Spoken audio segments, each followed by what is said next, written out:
Hey guys, Mix here, and in today's video we are back working on my 1974 MGB. So I really haven't had a full dedicated video with this thing in quite a while, and if you guys are new here, basically I bought this car kind of spur of the moment.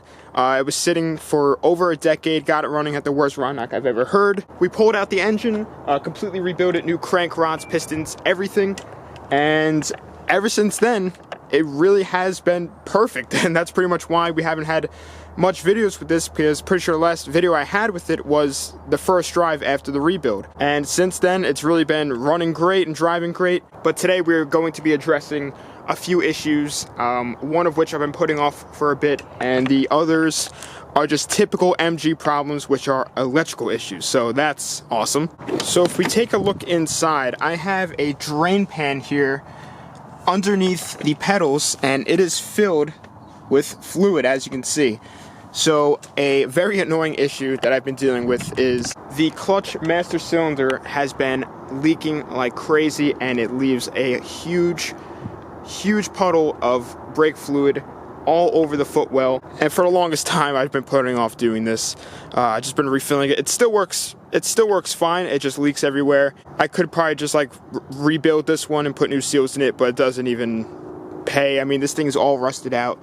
Inside the reservoir too is all filled with rust, so instead of just saving this old one, went ahead and got a brand new one that we're going to be installing today, and hopefully not needing to keep a drain pan inside the car anymore. So definitely stoked to do this. So we're going to start off with doing the clutch master first, and then we're going to go ahead and deal with the electrical issues, because I feel like the electrical problems are going to take longer than doing this. But this probably is going to be a pretty tedious process, because we do have to bleed the whole system again and all that fun stuff. But what I'm going to do first is take off this little cover, and I am curious to see if it's leaking on this side as well. I have a feeling it might be, because it does look a little bit like moist, and it's kind of rusted a little bit around this little box. And then once I get this off, I'm going to go underneath. I'm probably not going to be able to record too much under there because it's already tight enough, and disconnect the clutch pedal basically from the whole linkage leading to the master cylinder. So let's go ahead and get to work.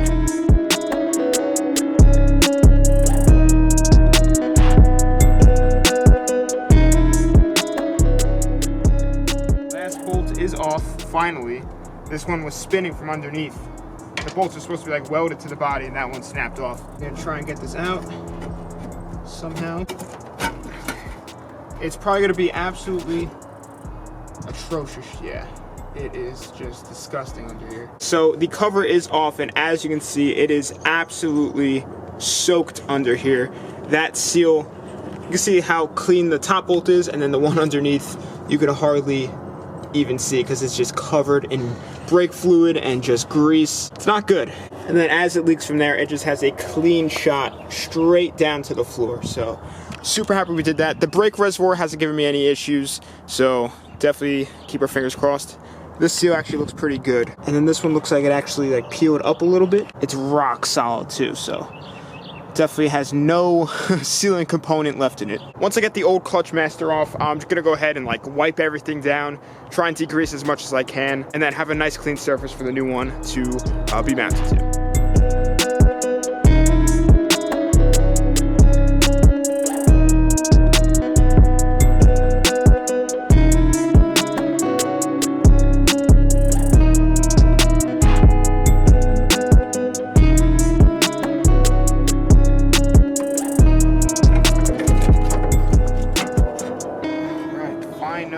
So I just finished getting the old clutch master cylinder out, and that was a process. That was probably harder than rebuilding this entire engine. As you can see, I did drop the pedals down below just because you had to, just to get out one of the bolts left that held in this entire unit. So I just had to rip out some of the carpet because it was just so saturated in brake fluid.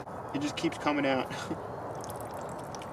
Jeez. I definitely did not want to keep this in there, because I do not want the floor to rot out. So I'm definitely going to clean this up and let it dry for quite a while, probably overnight, and maybe even put it in front of like a heater or something so I can really get dried out. So guys, it is the next day, and last thing I did yesterday was just sprayed everything down with degreaser, and I basically just went ahead off camera and just wiped everything down just so I can actually touch things without gloves and not be absolutely disgusting, but basically what I want to do now is just do everything in reverse and take our new clutch master and toss this thing in. As you can see, I still have the carpet ripped out, and I did let that air dry, and it is completely dry now, which is good. And I also sprayed that with cleaner just to make sure all of the brake fluid and everything is out of it.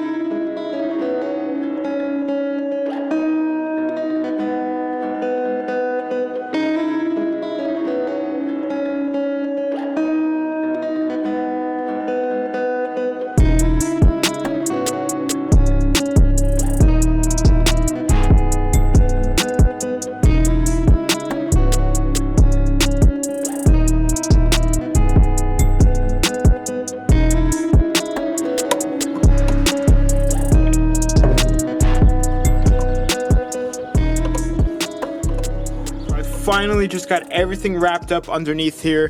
The clutch master cylinder is all bled, and we have good pedal feel. It's feeling really good. And if we go ahead and start up the car, pushing the clutch, put it in gear, and it goes in nice and smoothly. We're obviously not moving, so that is good. But I am going to leave that front cover off just for a little while. Just to make sure that we don't spring any leaks and just to monitor everything. But while the car is running, that leads us to our next thing that we're going to be working on, and that is trying to get the fuel gauge and the temperature gauge working. They are both stuck on empty and completely cold. Everything else works, the speedometer, the oil pressure, and the tachometer as well. So this is a problem that I've been dealing with for quite a while. They were intermittent problems, but now they're just completely dead. So definitely want to try and get that figured out. So I want to go ahead and start at the rear of the car, and that's because I want to take a look at the fuel sending unit, which is right over here. And as you guys remember, this is a brand new tank with a brand new sending unit, and I want to go ahead and test the ohms that are coming out of the sending unit. This thing should have close to a full tank. Last time I drove it, I filled it up. A full tank for this car is 20 ohms, and basically the lower the fuel, the higher the amount of ohms. So I'm expecting somewhere around 20. Perfect. So we have about 27 ohms. I don't know if you guys can see that, but 27 ohms coming out of the fuel sending unit, which is good. It means that that is working, and it is sending a signal, which the signal wires should be picking up, but they're not. Now what I want to do is test if we are getting power to the gauge itself, and if we aren't, figure out why that's not happening, and if we are, figure out if we're getting a signal from the fuel sending unit, and if we aren't, we'll see if maybe there's a break in the wire somewhere. Alright, so next up what I'm going to do is just make sure that the gauge is getting power, so I'm just going to go ahead and fire it up. Okay, nothing going that way.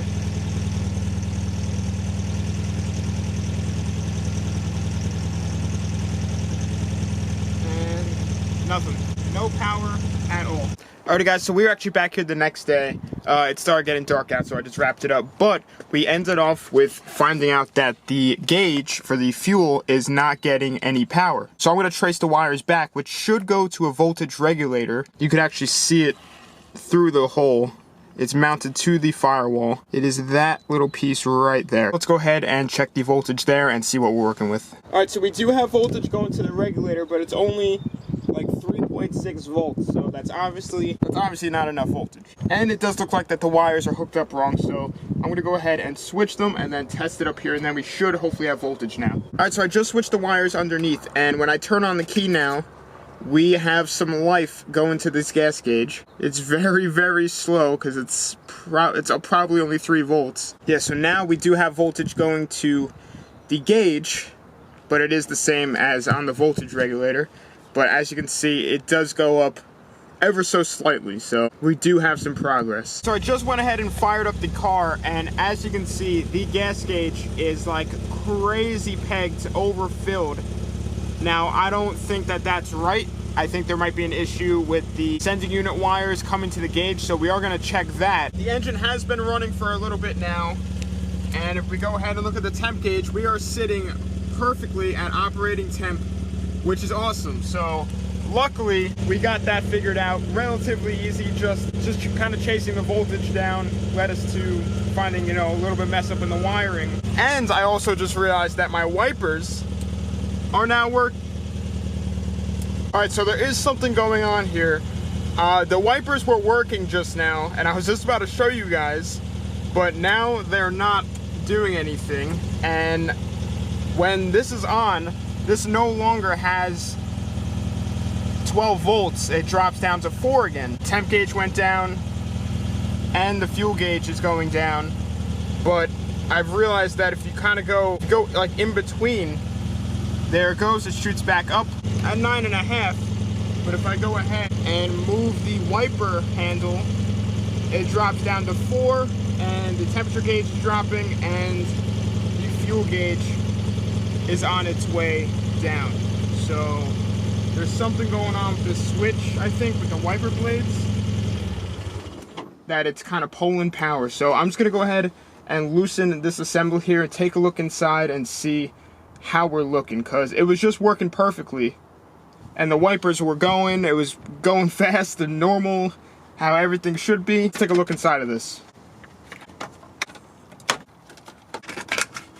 Alright guys, so I've been messing around with this for quite a while now, and I've finally figured it out. And the issue was not over here, but it was actually over here at the fuse block. So the second fuse from the bottom is the fuse for, I guess, the instrument panel and the fan, which I have running right now, and it's working for the first time. And we had a poor power connection going to the fuse block, but if we go ahead and test it now, we've got 12 volts going to the fuse block, which is perfect. And now what I wanted to show you guys before, I'm not going to put this one down onto the glass because obviously it's not in good shape, but the other two are fine. If I go ahead and hit the wipers, they are functioning for the very first time, which is awesome. And everything else in here is working. The horn is working, the turn signals are working, which I've had intermittent problems with in the past. You guys could probably hear the fans working now, which is awesome.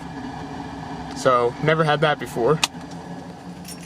But I do want to go ahead and test the ohms going to the gauge, because we tested the ohms at the fuel sending unit, and it should be showing a full tank, which it is, but it looks a little bit too full, like there might be an issue with the wiring leading to the gauge. So let's go ahead and test it up here and see what it's showing. All right, so I just got the fuel gauge issue figured out. Just the wires on the sending unit got flipped around again, but I just flipped them back around and it's reading correct. There was 40 ohms at the sending unit, and it was reading just below full tank, which is perfect. But I'm not going to start it right now because as I was checking the wires, there's a fuel leak. So as I was messing around with the wires right there, I saw a little puddle, looked up, and I saw fuel running down the rear axle, and the fuel pump looks to be leaking, and it looks like it's a line on the fuel pump, and hopefully not the fuel pump assembly itself leaking. It's still dribbling out because it's still under pressure, so I'm just going to let it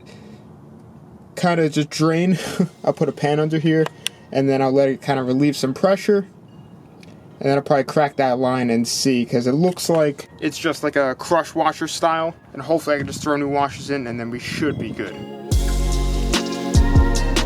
Alright, so I just pulled out the little bolt that holds in the fuel line to the fuel pump, and the washers that are on this thing do not look in that great a shape. They are really just like worn out and corroded. As you can see, like this washer is just really not in great shape. It's super flimsy and thin, so I'm gonna see if I could just pop in a new one, and hopefully that's it.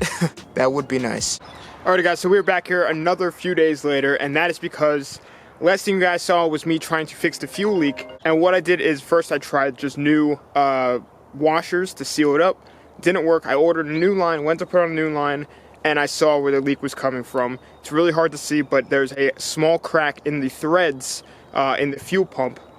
So no matter how good the line is or however good the washers are, it's going to leak directly from the fuel pump. So I went ahead and ordered a brand new fuel pump that we're going to be installing today, and then this should finally hopefully get rid of this fuel leak, and then we can fire this thing up, make sure that all of the electrical stuff is still functioning as it should. It's been quite a few days, so we'll see how it's been since it's been sitting, make sure that all the gremlins are gone. But let's go ahead and get this installed so we can finally wrap this up.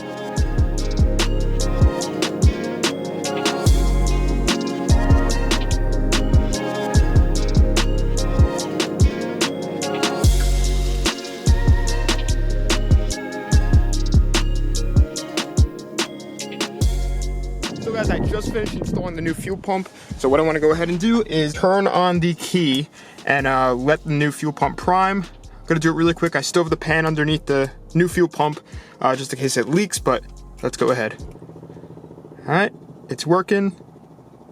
Sounds like it just built pressure. I'm just gonna turn it off real quick. I don't see anything dripping. Everything still looks dry under here. So it sounds like it just built all of the fuel pressure. So I'm just gonna give it a quick pedal and wow, right up.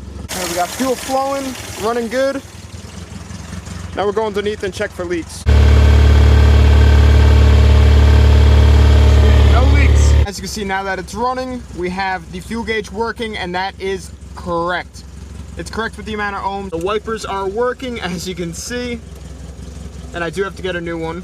The blinkers are functioning, which is great. So guys, now that everything is functioning as it should be electrically, no more fuel leaks, this thing's running great, I'm gonna go ahead and pop on this cover for the clutch and brake linkages, because it's been over a week since we've done this and there hasn't been any leakage, nothing coming from the seal. Both fluid levels have stayed the same, which is awesome.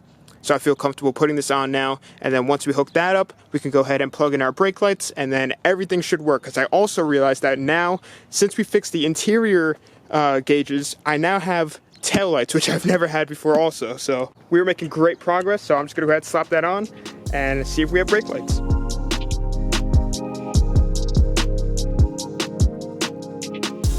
Cover is back on, and what I have going on here is the two connectors from the multimeter are on the two connectors for the brake sensor. What should happen if everything is aligned right is when I hit the brake pedal down there, we should hear a buzzing noise. Yep, so when I hit it, we're making good connection. Perfect. So now that we know that our sensor is working, I could go ahead and just plug it into the wires, and then we can see if we have brake lights. There's one, there's two.